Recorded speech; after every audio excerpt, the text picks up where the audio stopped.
With the Steam survey, one thing worth noting is that the Index has held its position slightly ahead of the Quest 3 for that second place most popular headset on SteamVR. The list goes MetaQuest 2, Valve Index, MetaQuest 3. Okay.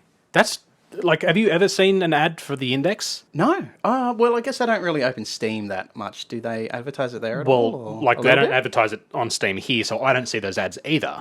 But my question to maybe people in the US or the UK or wherever you can buy this, like, are they marketing this headset? Because it would be pretty impressive if that headset is staying that high in those charts when they're effectively not even marketing the unit. Quest 2 still has 39.66% of the market, up 1.39%, probably because it also went on sale. It's sold out now, so that number's only going to go down from this point. Okay. Valve Index is 16.1 and the Quest 3 is 15.65. So the Quest went up about 0.15% and the Index went down 0.35%. So they are gaining slightly, but the Index is kind of holding strong. Well, that's very impressive. It's good. I just listed my Index on eBay, literally last week. The reason we can be pretty sure that Index is still selling is because the Quest 3 is probably selling quite well.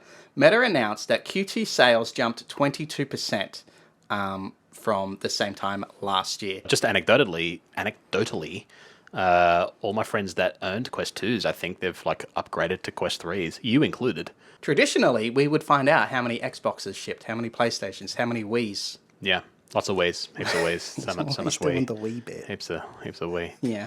It's surprising that the Index is selling as well as it is when it's neighbouring so many good headsets. Yeah, so the Somnium, whatever the number one is coming out. Yep. We have a That's new... Voltron, right? You can combine it together with all these different headsets and it does heaps of things. We have HTC has some good headsets that nobody buys. Yeah. There are other headsets entering the market. We have rumours about a Valve Decard, their next headset. I forgot about Remember that one. the Decard? Yeah. But we saw prototypes for the Knuckles for years, and then that was real. So, like, I'm sure they're making it. It's just in someone's basement. Probably happening. Yeah. But my point is, there's all of these other options right now you can buy, but people are still sticking by that Index, and I think it just is synonymous with SteamVR. When you think just PC, I think it's just, if you're a regular consumer, it feels like a reliable brand. Yes, it does. It does. If you're new to VR, you'd be like, this is phenomenal. This is crazy good. Yes. If it's your first, I feel like that's all of these. If it's your first headset, it's going to be, wow, it's great. It's awesome. If you're an enthusiast, you're probably going to go for the Somnium whatever, blah, one. Whichever one, whatever it's called. What is with naming VR headsets? Can we talk about that for a minute? He's getting mad. It's happening. Boy. I told you. HTC Vive XR Elite. What are you talking about? I still don't even know what it is, in fact. Well, it's $200 cheaper. Oh, great. Buy it. Buy it now. Please buy it. Yeah. Do you know what's free? Subscribing to this channel. Do you know, so 2 episodes ago, we had the most subscribers in one episode. The reason was you had a mental breakdown begging for subscribers. Oh. Yeah, that's how we got all those subscribers. So if you could do that again, if I could just push you to the edge and get you to cry on camera, that if would we be great. keep talking about percentages of VR headsets sold, it will push me to that exact point. So, okay. What I like, though, is that people look at those numbers probably and go, oh, well, that's a lot of numbers. I wonder what that means. And then they go to news podcasts like this one, and then we're like, well, I guess they're numbers, and this is probably happening and stuff. And so no one knows anything. Well, what it means is Meta is growing, definitely. Yeah, and Index seems to be holding strong. Cool. I like that. Thank you for boiling that down. Okay.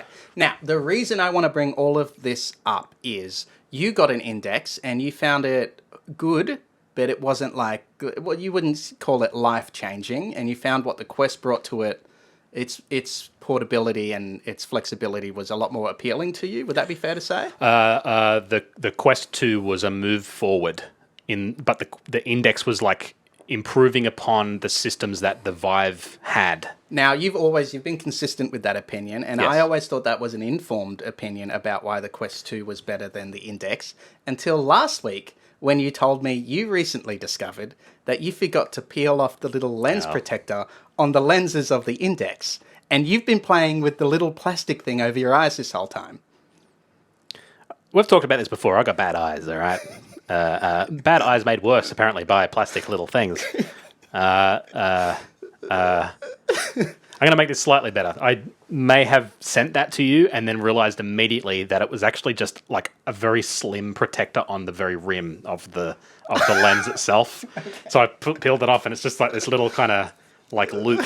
So I was looking at the actual lenses. My big issue with do you know what that means? You had analog foveated rendering.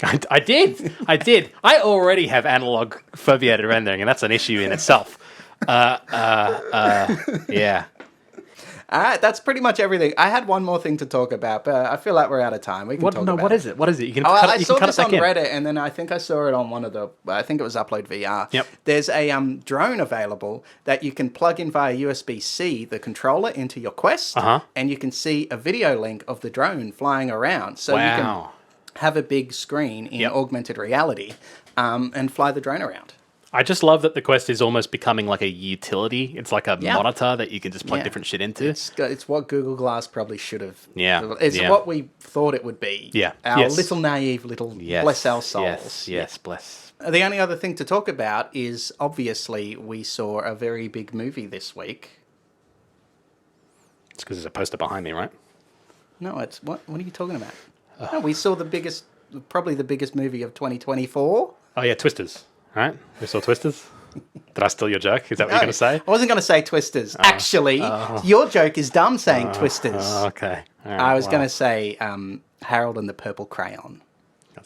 He's making that movie up. I don't even know. No, I got it. Look, I got a note down the bottom here, so I remember the name. He's been trying to show me his Purple Crayon feed for many, many Harold, years at this point. It's right at the bottom there. No, Harold and the Purple Crayon. I can't see that. Can you see that? Tell us. Like and subscribe if you can. Well, you can't see shit. You're blind. See, he's prejudiced as well. It's awful. You've still got the protective plastic cover on your eyeballs. On my eyeball. They're called contact lenses, and I pay for them, and that's fine, all right? And how long have you had them in for? This is insane. Are you dealing with this? If you wouldn't like to deal with this, don't subscribe, because that will mean that we keep going for too long. So don't subscribe if you want this podcast to succeed. A little bit of reverse psychology. That's right. Yeah.